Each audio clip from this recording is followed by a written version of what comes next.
বান্দারে তুই নাশুকর হইস না, শুকরিয়া কর। একটু পেলেও তুই অন্তর থেকে আমার দরবারে শুকরিয়া কর।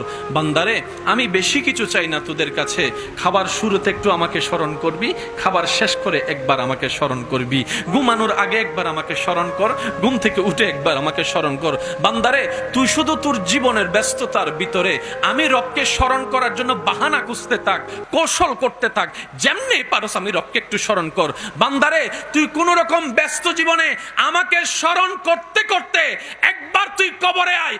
তুই বান্দা দুনিয়াতে আমাকে স্মরণ রাখবি, আমি রহমান তোকে কবরে হাসরে স্মরণ রাখবো। সুবহানাল্লাহ।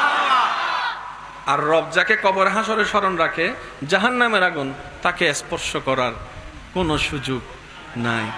রিজিক দেওয়ার মালিক আমি, কিন্তু সেই রিজিকটা তোর বাবার হাত হয়ে, না হয় স্বামীর হাত হয়ে, না হয় বড় ভাইয়ের হাত হয়ে, না হয় ছোট ভাইয়ের হাত হয়ে, কোনো না কোনো হাত হয়ে বাজার হয়ে তোর ঘরে টেবিলে রান্না হয়ে দাঁড়ায়।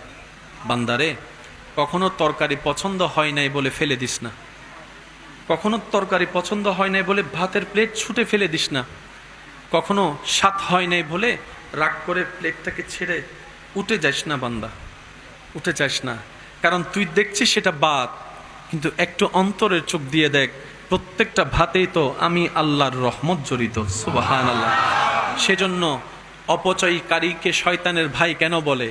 আল্লাহ আপনাকে দয়া করে রহমত করে আমাকে আপনাকে এক প্লেট ভাত দিয়েছেন, আপনি আমি অর্ধেক খেয়ে যখন আর অর্ধেকটা এঁটো করে উঠে যায়, রব বলে যে তুই ভাতকে অবহেলা করস নাই, আমার রহমতকে অবমূল্যায়ন করেছিস, আমার রহমতকে অবমূল্যায়ন করেছিস, আমার দানকে অবমূল্যায়ন করেছিস। বুঝি না বুঝি, পাই না পাই, মন পছন্দ হোক কিংবা না হোক, আলহামদুলিল্লাহ বলাটা যেন আমরা মুখ থেকে না ফেলি। ইমাম আলী মাকাম ইমাম হুসাইনের সামনে যে হৃদয় বিদারক ঘটনাটা ঘটেছে, ওনার চেহারায় মলিনতা ছিল না, রক্তের মানুষ, প্রিয় মানুষ হারানোর ব্যথা ছিল না। জগৎ দেখছে ওনার আপন মানুষ রক্তাক্ত হয়েছে, প্রাণ চলে গিয়েছে। বাবা হিসেবে সেই অন্তরের জ্বালাটা আরেকজন বাবা উপলব্ধি করার চেষ্টা করছে, সেটা একটা সাইড। আর ইমাম হুসাইনের অন্য একটা সাইড ছিল, সন্তান তো আমার, আবার সে সন্তান তো আমার হওয়ার আগে আমার আল্লাহর বান্দা, আমার আল্লাহর বান্দা। এই সন্তানের উপর যেরকম বাবা হিসেবে আমার হক অধিকার দাবি আছে, আমার আল্লাহর দাবি তো তার চাইতে বেশি আছে, কারণ সে তো আমার সন্তান, অন্যদিকে তো সে তো আমার রবের বান্দা। বলেন না সুবহান। সেজন্য কেউ মারা গেলে বেশি হাহুতা সিল্লা ফাল্লা করা আল্লাহ পছন্দ করে না।